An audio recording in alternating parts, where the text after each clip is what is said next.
Governor ప్రసంగమంతా అసత్యాలు, అభూత కల్పనలు, తప్పులు తడకలే అంటూ కేటీఆర్ మండిపడ్డారు. కాంగ్రెస్ పాలనలో సాగునీరు, తాగునీటికి దిక్కులేని పరిస్థితులను తెలంగాణ ప్రజలు అనుభవించారంటూ విరుచుకుపట్టారు. కాంగ్రెస్ పాలనలో తెలంగాణ అంతా ఆకలి కేకలు తప్ప ఏమీ లేవన్నారు. కాంగ్రెస్ పాలనలో ఏముందని కేటీఆర్ ప్రశ్నించారు. ఇక కేటీఆర్ విమర్శలకు డిప్యూటీ సీఎం బట్టి విక్రమార్క కౌంటర్ ఇచ్చారు. 10 ఏళ్లు పాలించే కొత్తగా ఏర్పడిన కాంగ్రెస్ ప్రభుత్వంపై నిందలు వేస్తున్నారని, ప్రభుత్వంపై దాడి చేసే యత్నాలు చేయొద్దు అంటూ సూచించారు.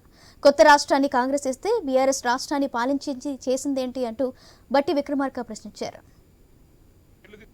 చెప్పకపోతే ఎట్లా అధ్యక్ష? వాస్తవాలు చెప్పాలి, చరిత్ర చెప్పాలి, అర్థం చూపెట్టాలి కదా సార్.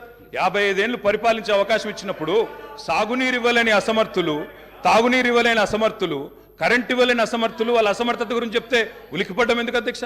అధ్యక్ష, ఇంకొక మాట కూడా నేను విజ్ఞప్తి చేస్తా ఉన్నాను. ఇది మొదటి రోజు అధ్యక్ష. మొదటి రోజే ఇంత ఉలికిపడితే ఎట్లా అధ్యక్ష? మొదటి రోజు ఇంత భయపడితే ఎట్లా? ఒక్కొక్క మంత్రి గారు లేసి అప్పుడే ఉలికిపడి మాట్లాడుతున్నారు. అంత భయం ఎందుకు సార్? అధ్యక్ష, నిర్మాణాత్మక సూచనలు చేయాలన్నారు బట్టి గారు, వి వెల్కమ్ ఇట్.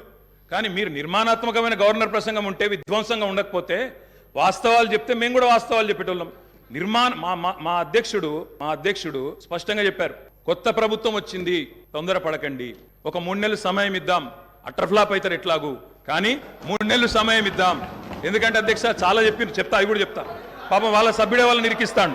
తెచ్చుకున్న తెలంగాణ రాష్ట్రంలో పాలన గురించి, అభివృద్ధి గురించి మాట్లాడుకోవాలి. కానీ మాట్లాడితే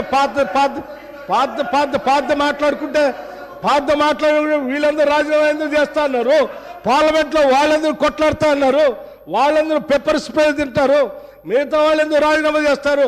అది బాగాలేదని కదా తెచ్చుకున్న దాంట్లో మీరెంత బాగా చేశారో చెప్పాలి. కానీ ఏం చేశారు? పట్టుమని ఏమైనా గోదావరిలో ఒక చుక్క నీళ్లు తెచ్చారా?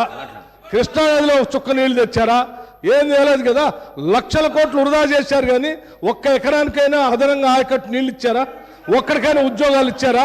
ఒక్కడికైనా ఒక ఇందిరా ఇల్లు ఇచ్చారా? ఒక్కడికైనా ఏదైనా చేశారా ఈ రాష్ట్రంలో? ఏమి లేదు. అది చెప్పండి. మేము చెప్పింది అదే.